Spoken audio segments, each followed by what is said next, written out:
മലയാള cinema ഇന്ന് വലിയ രീതിയിലുള്ള ഒരു പ്രതിസന്ധിയുടെ നടുവിലാണ്. വിപണിയിൽ പുതിയ ആശയങ്ങൾക്കും പരീക്ഷണങ്ങൾക്കും പകരം പഴയ കാലത്ത് സൂപ്പർ ഹിറ്റായ ഫിലിമിന്റെ റീലുകൾ എടുത്തിട്ട് 4K ആയി കൺവേർട്ട് ചെയ്തിട്ട് തിയേറ്റർ റിലീസ് ചെയ്യുന്ന പുതിയൊരു ട്രെൻഡ് ഉണ്ട് മലയാളത്തിൽ. ഒരു കണക്കിന് അതൊരു ഭ്രാന്തമായ ട്രെൻഡ് എന്ന് തന്നെ പറയാൻ സാധിക്കും.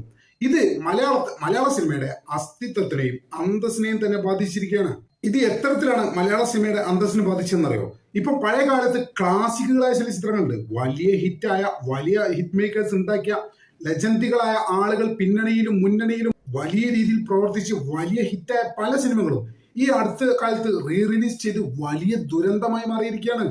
MT വാസുദേവൻ നായർ എന്ന മലയാളത്തിന്റെ മഹാപ്രതിഭയുടെ രചനയിൽ ഹരിഹരൻ സംവിധാനം ചെയ്ത ഒരു വടക്കൻ വീരകഥ എന്ന മലയാളത്തിലെ എക്കാലത്തെയും മികച്ച കൾട്ട് ക്ലാസിക് ചിത്രം സാങ്കേതികമായി ഉന്നത നിലവാരത്തിലേക്ക് മാറ്റി 4K ഈ അടുത്ത് റിലീസ് ചെയ്തപ്പോൾ എന്താണ് ഇവിടെ സംഭവിച്ചത്? ഈ ക്ലാസിക് ചിത്രം കാണാൻ പോലും ആളില്ലാത്തൊരു സാഹചര്യം കേരളത്തിലുണ്ടായിരുന്നു. കേരളത്തിൽ ഈ ക്ലാസിക് ചിത്രം റിലീസ് ചെയ്ത പല തിയേറ്ററുകളിലും 10 ആളുകൾ തികയാഞ്ഞിട്ട് ഷോ ക്യാൻസൽ ചെയ്തു പോയ സംഭവം വരെ ഉണ്ടായിട്ടുണ്ട്. അതുപോലെ തന്നെ ഭരതൻ എന്ന ക്രാഫ്റ്റ് മാസ്റ്റർ സംവിധാനം ചെയ്ത അമരം എന്ന ലോഹിതദാസിന്റെ തിരക്കഥയിൽ മമ്മൂട്ടി ചിത്രം ഇതുപോലെ റിലീസ് ചെയ്യാൻ സംഭവിച്ചു. അതിനും ഇതേ അവസ്ഥ തന്നെയാണ്. ഒറ്റ മനുഷ്യന്റെ പടം കാണാനായിട്ട്. എന്ന് മാത്രമല്ല, സ്ഫടികം പോലെ ഒരു ചിത്രം കേരളത്തിലെ തിയേറ്ററുകളിൽ റിലീസ് ചെയ്തപ്പോൾ പരാജയമായിരുന്നു എന്ന് പറഞ്ഞാൽ നിങ്ങൾ വിശ്വസിക്കുമോ? സ്ഫടികം എന്ന് പറഞ്ഞാൽ ഇന്നത്തെ തലമുറയും കാണുന്ന ചിത്രമാണ്. ആ ചിത്രത്തിന് പോലും റിലീസ് അവസരങ്ങളിൽ വേണ്ട സ്വീകാര്യത ലഭിച്ചില്ല എന്നുള്ളൊരു യാഥാർത്ഥ്യം ഇവിടെ നിൽക്കുകയാണ്. അതിനടുക്കാണ് കഴിഞ്ഞ ദിവസം കിരീടം എന്നൊരു സിനിമ വന്ന് റിലീസ് ചെയ്യുന്നത്. ഇതുപോലെ തന്നെ അതിനും സമാനമായ അവസ്ഥ. വലിയ പ്രഖ്യാപനങ്ങൾ, വലിയ പത്രസമ്മേളനങ്ങൾ, വലിയ പ്രൊമോഷനുകൾ. എന്നിട്ട് എന്താണ് ജനങ്ങൾ തിയേറ്ററിലേക്ക് വരുന്നില്ല? എന്തുകൊണ്ടാണ് ജനങ്ങൾ തിയേറ്ററിലേക്ക് വരാത്തത്? ഇപ്പോഴെങ്കിലും ആലോചിച്ചിട്ടുണ്ടോ? അതിനു മുമ്പ് നമ്മൾ മനസ്സിലാക്കേണ്ട ഒരു കാര്യമുണ്ട്. അത് കാലത്തിന്റെ മാറ്റം തന്നെയാണ്. റിലീസ് ചിത്രങ്ങൾ വലിയ ഹിറ്റുകളാണ്. എപ്പോഴും ആളുകൾ സോഷ്യൽ മീഡിയയിലൊക്കെ ഭയങ്കരമായിട്ട് പുകഴ്ത്തും. അത് അവിടെ നിൽക്കും. ഈ പുകയത്തിനെയും കമന്റ് ഇടുന്ന ആളുകൾ അവിടെ കമന്റ് ചെയ്ത് നിർത്തും, അവിടെ പോസ്റ്റ് ഇട്ട് നിർത്തും. അവരുടെ വർത്തമാനം കേട്ട് ഈ ചിത്രം റിലീസിനൊക്കെ ഒരുങ്ങിക്കഴിഞ്ഞാൽ ഈ അന്ന് നിങ്ങളെ പാടി പുകയത്തിയവർ പോലും ഈ ചിത്രം കാണാൻ തിയേറ്ററിലേക്ക് വരില്ല എന്നുള്ള യാഥാർത്ഥ്യം എന്താണ് മലയാള സിനിമ അണിയറ പ്രവർത്തകർക്കൊന്നും മനസ്സിലാവാത്തതെന്നാണ് എനിക്ക് മനസ്സിലാവാത്തത്.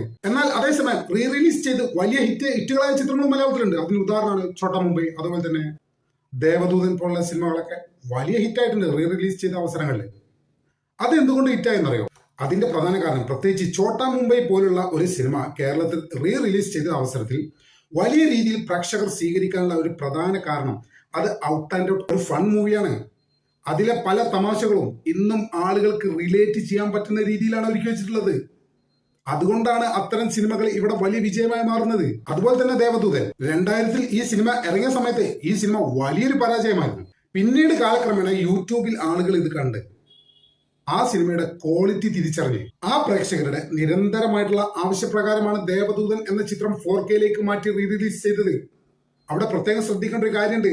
പ്രേക്ഷകരുടെ നിരന്തരമായിട്ടുള്ള ആവശ്യം, ക്വാളിറ്റി ഉള്ളൊരു കണ്ടന്റ്, ദേവദൂതൻ പോലെ വളരെ ക്വാളിറ്റി ഉള്ളൊരു കണ്ടന്റ്, ഈ 2 കാര്യങ്ങൾ അവിടെ ഉണ്ട്. അതുകൊണ്ട് തന്നെ അത്തരം ഒരു അവസരത്തിൽ ആ ദേവദൂതൻ എന്ന ചിത്രം ഒരു മാസ്റ്റർ പീസായി മാറി. എന്താ അതിൽ സംശയം? മാസ്റ്റർ പീസായി മാറും.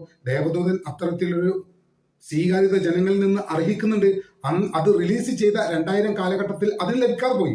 എന്നാൽ ഇപ്പം തീർച്ചയായിട്ടും വൈകിയാണെങ്കിൽ പോലും അറിയിക്കുന്ന വിജയം ആ സിനിമയ്ക്ക് നേടാൻ കഴിഞ്ഞത് എന്നതൊരു വസ്തുതയല്ലേ? ഈ 2 ചിത്രങ്ങളുടെ വലിയ രീതിയിലുള്ള വിജയങ്ങൾ കണ്ടിട്ടാണോ ഇവരൊക്കെ റിലീസ് ചെയ്യുന്നത് എന്നാണ് എനിക്ക് മനസ്സിലാവാത്തത്. ഈ 2 ചിത്രങ്ങളുടെ പുറകിലുള്ള ലോജിക്ക് ഇവർക്ക് മനസ്സിലാവുന്നില്ലേ? സാധാരണക്കാരായ നമുക്കൊക്കെ മനസ്സിലാവുന്നുണ്ടല്ലോ. പിന്നെ ജനങ്ങളുടെ മനസ്സ് ഇത്രത്തോളം പഠിച്ച സിനിമാ പ്രവർത്തകർക്ക് ഇതൊന്നും എന്താ മനസ്സിലാവാത്തത്? ഛോട്ടാ മുംബൈന്റെ വിജയം കണ്ട്, ദേവദൂതന്റെ വിജയം കണ്ട് നിങ്ങൾ കിരീടം, ചെങ്കോലും, ആകാശദൂതൊക്കെ റിലീസ് ചെയ്യാൻ നിന്ന് ആര് പോയി കാണാനാണ്?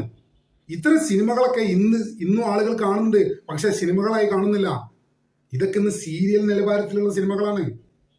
ആരെങ്കിലും ഇന്ന് കാശ് മുടക്കി, വലിയ രീതിയിൽ പൈസ വേണമല്ലോ ഇപ്പൊ തിയേറ്ററിലൊക്കെ പോകാൻ, അത്ര വലിയ തുക ഒക്കെ മുടക്കി പോയിട്ട് കിരീടം കണ്ട് നമുക്കോ സങ്കടം. അതിന് പുറമെ കവിയൂർ പൊന്നമ്മന്റെയും തിലകന്റെയും മോഹൻലാലിന്റെയും സങ്കടം കൂടി നമ്മൾ കാരണം. ഇതിന്റെയൊക്കെ ആവശ്യമില്ല. പ്രേക്ഷകരെ സംബന്ധിച്ചിടത്തോളം ഇതിനൊന്നും ആവശ്യമില്ല. ആ സിനിമയുടെ കാലഘട്ടം കഴിഞ്ഞു. സോഷ്യൽ മീഡിയയിലൂടെ ആളുകൾ എത്ര പാടി പുകഴ്ത്തിയാലും ഇത്തരം സിനിമകൾ തിയേറ്ററിൽ വരുന്ന സമയത്ത് ഈ പാടി പുകഴ്ത്തുന്ന പോസ്റ്റ് ഇടുന്ന ആളോ അതിന് താഴെ പാടി പുകഴ്ത്തി കമന്റ് ഇടുന്ന ആളോ പോലും തിയേറ്ററിലേക്ക് തിരിഞ്ഞു നോക്കില്ല എന്നുള്ള യാഥാർത്ഥ്യം ഇതിന്റെയൊക്കെ പിന്നണിയിൽ പ്രവർത്തിക്കുന്നവർ മനസ്സിലാക്കണം. ഇതിൽ ഏറ്റവും സങ്കടകരമായ കാര്യം എന്ന് പറയുന്നത് തിയേറ്ററുകാരുടെ അവസ്ഥയാണ്. ഇതൊക്കെ പ്രദർശിപ്പിക്കുന്ന ഒരു സിനിമ പ്രദർശിപ്പിക്കുക എന്ന് പറഞ്ഞാൽ ഒരു ചെറിയ കാര്യമൊന്നുമല്ല. തിയേറ്ററുകാരെ സംബന്ധിച്ചിടത്തോളം അത് വലിയ സാമ്പത്തിക ചെലവുള്ള ഒരു കാര്യമാണ്. അത് കറണ്ട് ചാർജും മെയിൻ്റനൻസും ഉൾപ്പെടെ വലിയ രീതിയിൽ ചെലവ്, വലിയൊരു എമൗണ്ട് അവർക്ക് വരുന്നുണ്ട്. ഇത്തരം ഒരു അവസരത്തിൽ കിരീടം പോലെ, വടക്കൻ വീരകഥ പോലെ, അമരം പോലുള്ള ചിത്രങ്ങളൊക്കെ റിലീസ് ചെയ്യുമ്പോൾ പലപ്പോഴും ഈ പാവങ്ങൾക്ക് ആ ചെലവാക്കുന്ന കറണ്ട് കാശ് പോലും ഒക്കുന്നില്ല എന്നുള്ളത് ഒരു വസ്തുതയാണ്. അത് ആ ചിത്രങ്ങൾ മോശമായതുകൊണ്ടല്ല, ആ ചിത്രങ്ങളുടെ റീ റിലീസ് ഈ ഒരു സമയത്ത് ആവശ്യമില്ല. ഒന്നാമത് ഇതൊക്കെ യൂട്യൂബിൽ സുലഭമായി കിട്ടുന്ന സാധനമല്ലേ, ഫ്രീ ആയിട്ട് കിട്ടുന്ന സാധനമല്ലേ. ആരതൊക്കെ ഇത്രയും വലിയ കാശൊക്കെ മുടക്കി തിയേറ്ററിൽ പോയി കരഞ്ഞ് കണ്ണീരൊക്കെ ഒലിപ്പിക്കണേ. ഒന്നാമത് ആളുകൾക്ക് ഇത്തരം സിനിമകളോട് ഇപ്പൊ തീരെ താല്പര്യമില്ല. ഈ കണ്ണീരും അയ്യോ അമ്മേ ആരതൊക്കെ കാണണേ, അത് ക്യാഷ് അങ്ങോട്ട് എടുത്തിട്ട്.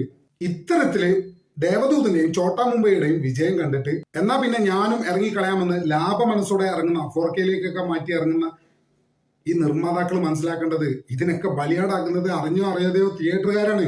എന്തിനാണ് തിയേറ്ററുകാരുടെ ഈ ദ്രോഹം നിങ്ങൾ ചെയ്യുന്നത് എന്നാണ് ഈ അവസരത്തിൽ എനിക്ക് നിങ്ങളോട് ചോദിക്കാനുള്ളത്. സിബി മലയിൽ, ഭരതൻ, ഫാസിൽ, ജോഷി, ഹരിഹരൻ, ലോഹിതദാസ് ഇവരൊക്കെ തന്നെ മലയാള സിനിമയുടെ അഭിമാനമാണ്. ആ കാര്യത്തിൽ ഒരു തർക്കമില്ല.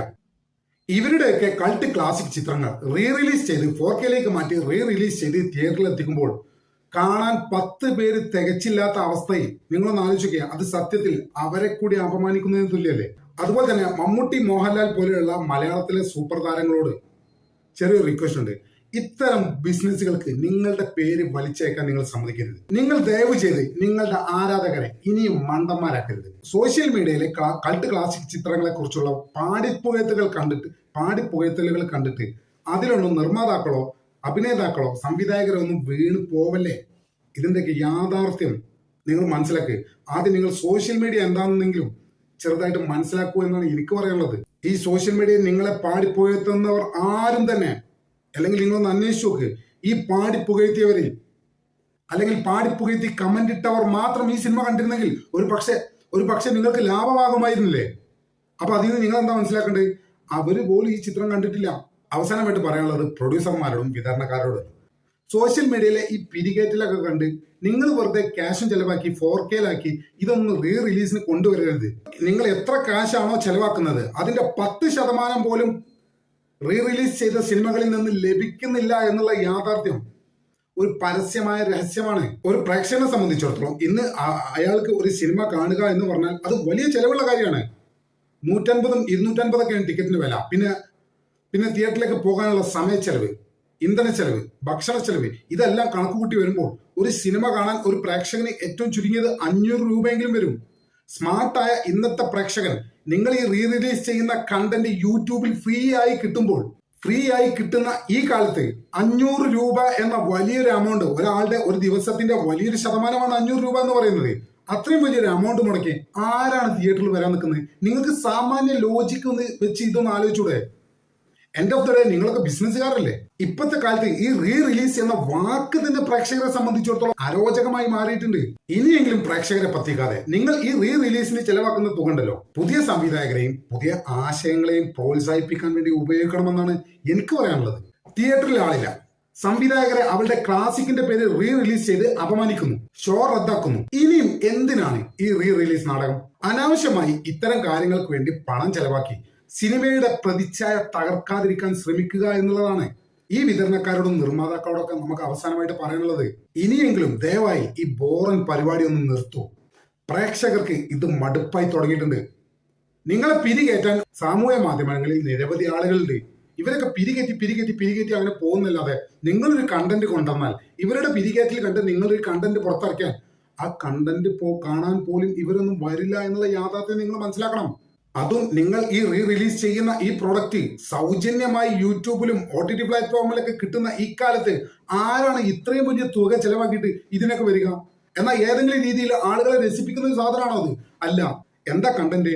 കരച്ചില്, പിഴിച്ചില്, സങ്കടം, ദാരിദ്ര്യം, കടം, തൂങ്ങി മരണം, ഇതൊക്കെ തന്നെയല്ല ഇപ്പം പഴയ സിനിമകളെ ഈ റീ റിലീസ് ചെയ്യുന്ന സിനിമകളെ സംബന്ധിച്ചിടത്തോളം ഇതൊക്കെ തന്നെയല്ലേ ഉള്ളൂ. വേറെ എന്തെങ്കിലും ഉണ്ടോ? പുതുമെന്തെങ്കിലും ഉണ്ടോ? ഇതൊക്കെ ഇന്ന് സീരിയലിലേക്ക് വഴിമാറി. അതിന്റെ പ്രേക്ഷകർ വീട്ടിലിരിക്കുകയാണ്, അവരത് കൃത്യമായിട്ട് കൺസ്യൂം ചെയ്യുന്നുണ്ട്. തിയേറ്ററിൽ വരുന്ന പ്രേക്ഷകർ, ഇന്നത്തെ കാലത്ത് തിയേറ്ററിൽ വരുന്ന പ്രേക്ഷകർ ഇതൊന്നും കാണാനല്ല വരുന്നത്, അതെങ്കിലും അറ്റ്ലീസ്റ്റ് നിങ്ങളെ പോലുള്ള മലയാള സിനിമയിലെ അന്വേഷക്കാർ ഇനിയെങ്കിലും അതൊക്കെ മനസ്സിലാക്കണം. റീ റിലീസ് ചെയ്ത് ദയവ് ചെയ്ത് ഇനിയും മലയാളികളെ ഉപദ്രവിക്കല്ലേ എന്നാണ് എനിക്കുള്ള വിനീതമായിട്ടുള്ള ഒരു അപേക്ഷ.